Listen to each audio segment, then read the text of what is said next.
Il y a un autre sujet où, pour le coup, la loi Macron est plutôt en accord avec ce que pensent les Français, c'est le travail du dimanche, Oui.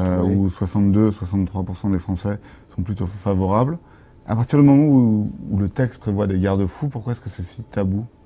C'est pas que c'est tabou. Le travail du dimanche, ça existe. Il y a à peu près un tiers des Français il y a des endroits où ça se discute même pas. Alors, on dit toujours les hôpitaux, mais dans d'autres secteurs d'activité, non. En plus, les Français, comme dans ce domaine commun, sont toujours un peu schizophrènes.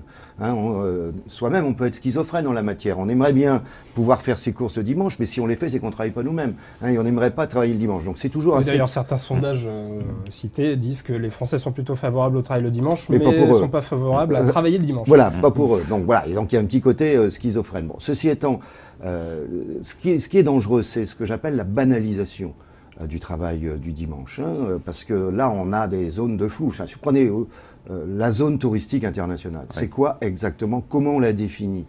La réponse qu'on nous fait, on ne sait pas très bien combien il y en aura, 4, 5, un peu plus, disent certains. C'est une zone où la majorité de l'activité est liée à du tourisme étranger. Bah, comment on fait pour mesurer ça? C'est pas aussi évident que ça. Et dans une zone de ce type, tout va être ouvert. Tout peut être ouvert 52 dimanches par an. Sur le refus de mettre dans la loi doublement de la rémunération, par exemple, ça sera livré à des accords d'entreprise. Mais dans une petite entreprise où il n'y a pas de syndicat, où il seront quelques salariés, qu'est-ce que ça va donner l'accord? Donc voilà, Donc c'est plus c'est le pour les risque de petits, banalisation. c'est plus pour les petits que vous êtes vraiment au frein Ah, mais là-dessus. oui, mais même dans les gros, vous savez, il y a des secteurs d'activité, on parle des biens culturels par exemple, où les salariés n'ont pas obligatoirement envie de travailler le dimanche. C'est pas toujours un choix de travailler le dimanche. Vous savez, si vous êtes embauché et qu'on vous dit, mais est-ce que vous êtes prêt à travailler le dimanche?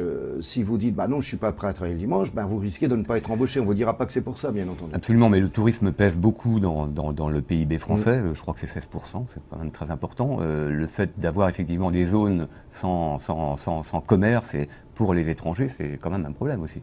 Oui, mais on nous parle souvent, prenez l'exemple de Paris, hein, dont on nous parle souvent, les grands magasins des grands boulevards, avec les touristes chinois. Voilà, c'est souvent l'exemple qui est donné. Il y a deux catégories de touristes chinois. Il y a ceux qui ont de gros moyens, qui viennent, qui restent 10 jours, donc là, dimanche ou pas, c'est pas un problème.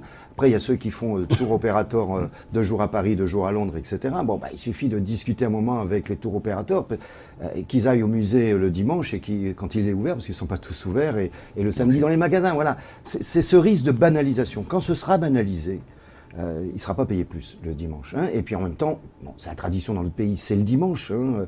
C'est aussi un jour où, quand on ne travaille pas, ben, on peut faire ce qu'on a envie de faire avec les amis, la famille, etc. Et si on met ça en cause, c'est le côté sociétal du dossier, quoi.